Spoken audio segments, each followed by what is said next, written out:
అతను పద్మభూషణ్, అర్జున్ అవార్డు గ్రహీత, దేశంలో పేరొందిన బిజినెస్ మ్యాన్. కానీ మల్టీలెవెల్ మార్కెటింగ్ పేరుతో 5 లక్షల మందికి టోపీ పెట్టాడు.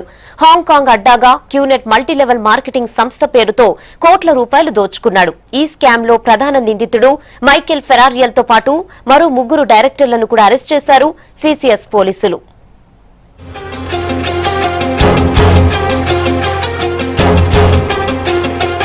QNet Hong Kong based multi level company. నిరుద్యోగులు, IT professionals, business mens target గా క్యూనెట్ వెలిసిందే. బెంగళూరులో విహాన్ పేరుతో కార్యాలయాన్ని ప్రారంభించిన ఈ సంస్థ డబ్బు ఆశ చూపి వేల సంఖ్యలో బాధితులకు కుచ్చుటోపీ పెట్టింది. తమ సంస్థలో డబ్బులు ఇన్వెస్ట్ చేస్తే తక్కువ టైంలో డబుల్ చేస్తామని ప్యాకేజీల రూపంలో ట్రాప్ చేసింది.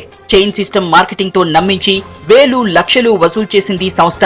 ప్రైజ్ మనీ, కమిషన్లు ఇస్తామంటూ నమ్మిస్తూ వచ్చింది. ఇలా హైదరాబాద్ లో 100 మంది దగ్గర కోట్ల రూపాయలు వసూలు చేసిన క్యూనెట్ కు దేశవ్యాప్తంగా 5 లక్షల మంది బాధితులున్నట్టు అంచనా. ఇలా ఈ సంస్థ ప్రమోటర్స్ మాయమాటలు విని మోసపోయిన బాధితులు సిటీలోని మాదాపూర్ తో పాటు అమీర్పేట్, ఎస్ఆర్ నగర్ సహా వివిధ పోలీస్ స్టేషన్లలో 50కి పైగా కేసులు నమోదు చేశారు. క్యూనెట్ అనే కంపెనీ లాగా చేసి మాకి దాంట్లో ఇన్వెస్ట్మెంట్ చేసి మాకి further business, employment, e commerce అలా చేస్తారని దే హ్యాడ్ కంప్లైంట్. సో దాని మీద ఒక ఎఫ్ఐఆర్ రిజిస్టర్ అయింది. ఇంకొక FIR was there already and SR Nagar police station నుంచి ట్రాన్స్ఫర్ అయ్యి వచ్చింది. సేమ్ విక్టిమ్స్ ఇలాగే క్యూనెట్ అని కంపెనీ పైన they had made some complaint that ఇలాగే ఇన్వెస్ట్మెంట్ చేయించారు అండ్ మా డబ్బులు రిటర్న్ చేయలేదని.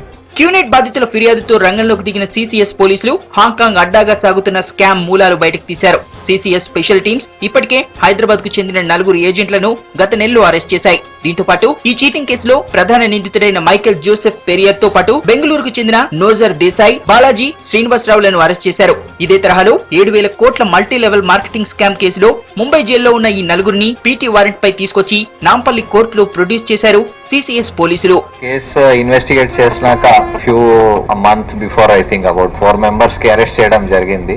తర్వాత ఈ క్యూనెట్ ది పేరు మీద ఈ డబ్బులు ట్రాన్స్ఫర్ అయ్యేది Indian subsidiary Vihaan direct selling limited అనే ఒక కంపెనీ ఉంది. సో ఆ కంపెనీది 4 డైరెక్టర్స్ ని ఇప్పుడు మొన్న వాళ్ళు బాంబేలో రిమాండ్ లో ఉంటప్పుడు మనం పీటీ వారెంట్ లో తీసుకొచ్చి ఇక్కడ కోర్టులో ఈరోజు ప్రొడ్యూస్ చేయడం జరుగుతుంది. మోసపోయే వాళ్ళుంటే మోసం చేసే వాళ్ళు పుడుతూనే ఉంటారు.